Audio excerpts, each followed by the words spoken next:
markets in the current scenario after Mr. Trump had increased his tariff from 25% to 50%.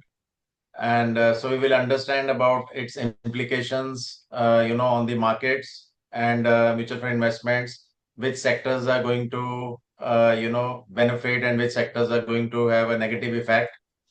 And we'll also understand, what should clients do at these times, whether SIPs or lump sums or, one-time investments or staggered investments. So all these, which type of funds, we have a lot of queries. So Mr. Sunil will help us, navigate the current scenario. Over to you, sir. Thank you, Rajneesh, and good day to all of you. So as Rajneesh mentioned, right, the hot topic of the day is the 50% tariff. So first I want to talk about that in the sense that it's not 50%. So why do I say that? I said you got to look at this tariffs as two 25%, because the first 25% which was announced on 31st July was the result of the failure or the extension of the trade talks between the two countries. So that was an economic decision on tariffs.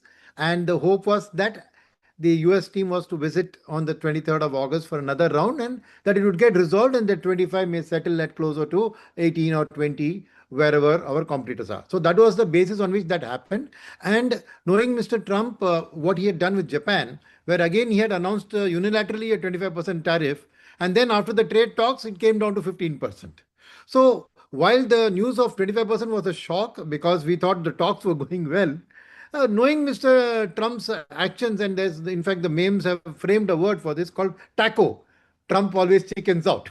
So there was that kind of a expectation that, okay, maybe it gets postponed by a month, and by September 1st, after these talks, at least some interim deal would come, which would be taking it forward. So that's one. But on that aspect itself, I must say that it is only an interim deal which was expected, because there are two hard lines, red lines, which are there from the Indian side and the American side. Okay, so let me for a minute take that, then I'll come to the second 25% after 5 minutes. Okay, so this 25% tariff, right? The whole idea behind it is the fact is that there is a huge cost difference between the cost of manufacturing in a developing country like India or China and the cost of the manufacturing in America. So it started off by America wanting to outsource this to a cheaper destination so their country gets cheaper products, right?